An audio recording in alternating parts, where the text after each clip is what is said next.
On Thursday morning, March the 16th, 1967, in central Montana State, the United States, Captain Eric Carlson and First Lieutenant Walt Feigl of the Echo Flight Missile Combat Crew were situated in missile silos below ground.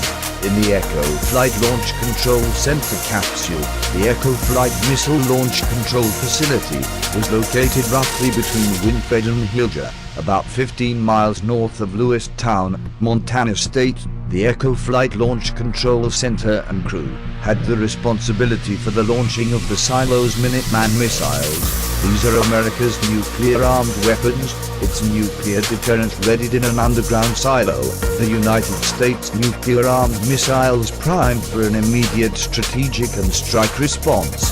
Missile maintenance crews and security teams were also on the site that day, camped out on at least 2 of the silo's launch facilities, having performed work the previous day, staying there overnight. During the early hours of the morning, more than one report came in from security patrols and maintenance crews that the guards and crew had seen UFOs, with an UFO reported to be directly above one of the launch control facilities or its silo, and it being said later that in fact at least one of the security policemen on duty that morning was so affected by this UFO encounter, he apparently never returned to missile security duties again. At around 8:30 am, Lieutenant Feigl, the deputy, was engaged in a briefing with Captain Carlson, the crew commander, on the flight status, when the warhead's klaxon alarm sounded, and Minuteman missile they supervised had gone off alert status and had become inoperable. It was located at one of the 2 sites the maintenance crew camped out on. Upset by this, believing maintenance personnel had failed to notify him, as required, that the nuclear-armed missile was temporarily going on off alert status, Lieutenant Feigl immediately called the missile site. When the lieutenant spoke with the on-site security guard, the guard reported the crew had not yet performed the maintenance schedule, also stating a UFO had reportedly been seen hovering over the site. Lieutenant Feigl recalled thinking, the guard must have been drinking or something. However, now other missiles started to go to off-alert status in rapid succession. Within seconds of each other, an entire flight of 10 intercontinental nuclear ballistic missiles went down. All of their missiles status, one by one and across the board, the deadly warheads had become inoperable, and checklist procedure for each missile site discovered the weapons had gone off alert status due to a guidance control system fault. Power had not been lost to the sites, as thought, but the missiles were not operational because for some inexplicable reason, each of the nuclear-armed missiles' guidance and control systems had somehow malfunctioned. Immediately 2 security alert strike teams were dispatched from the Echo launch facility to sites where the maintenance crews were present, though the lieutenant had not informed the teams that one of the on-site guards had reported seeing a UFO.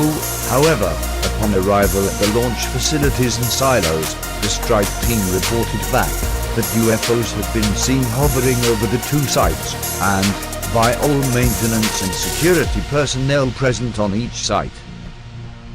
Later that morning, Captain Don Crawford and his missile combat crew relieved the Echo flight.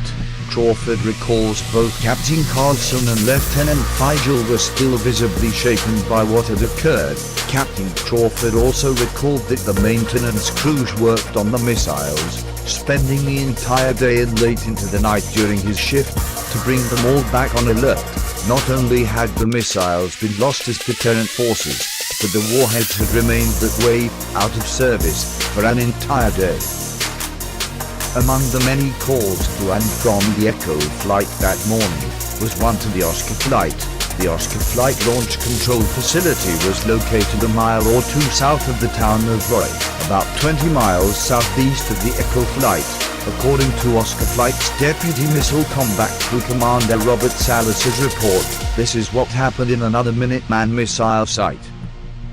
Oscar Flight's Deputy Commander Salas relates, I was on duty below ground. during the morning hours of the 16th of March 1967, outside, above the subterranean capsule. It was a typical clear, cold Montana night sky. There were a few inches of snow on the ground. Where we were, there were no city lights to detract from the spectacular array of stars, and airmen on duty topside probably spent some of their time outside looking up at the stars. It was one of those airmen who first saw what appeared to be a star begin to zigzag across the sky. He asked his flight security controller, the NCO in charge of launch control center site security, to come and take a look. They both stood there watching the light streak directly above them. Stop, change directions at high speed and return overhead. The Deputy Commander Salas's report further relates that the NCO ran into the building and phoned me at my station in the underground capsule, adding that he reported to me that they had been seeing lights making strange maneuvers over the facility and that they weren't aircraft. I replied, "Great. You just keep watching them and let me know if they get any closer," as I did not take this report seriously and directed him to report back if anything more significant happened. The Deputy Commander states, a few minutes later, the security NCO called again. This time he was clearly frightened and was shouting his words. "Sir, there's one hovering outside the front gate." "One what?" the Deputy Commander asked. "A UFO, it's just sitting there," replied the guard. "What are we supposed to do?" Deputy Commander Salas then relates, "Make sure the site is secure and I'll phone the command post." In the guard's final message, he said, "Sir, I have to go now. One of the guys just got injured." Salas further states that before I could ask about the injury, he was off the line. The Deputy Commander's report then continues, "I immediately went over to my commander, Lieutenant Fred Mywold. In the middle of the conversation, we both heard the first alarm klaxon, was armed through the confined space of the capsule, and both immediately looked over at the panel of annunciator lights at the commander's station. A no-go light and two red security lights were lit, indicating problems at one of our missile sites." Salas's report goes on to relate, "Another alarm went off at another site, then another, and another simultaneously. Within the next few seconds, we had lost 6 to 8 missiles to a no-go inoperable condition." Also relating, after reporting this incident to the command post, I phoned my security guard. He said that the man who had approached the UFO had not been injured seriously, but was being evacuated by helicopter to the base. He added that the UFO had a red glow and appeared to be saucer-shaped. He repeated that it had been immediately outside the front gate, hovering silently. The commander's report finally states, "When we were relieved by our scheduled replacement crew late that morning, the missiles had still not been brought online by on-site maintenance teams, and again, UFOs had been sighted by security personnel at or about the time of the Minuteman strategic missile shutdown."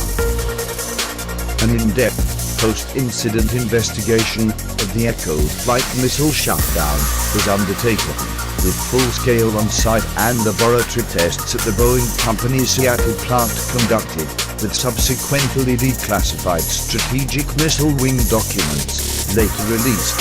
These were obtained by UFO researchers through the Freedom of Information, and later reports from interviews held with ex-Boeing engineers who conducted the tests following the Echo flight incident investigation. These reports further confirmed that no cause for the missile shutdowns was ever found.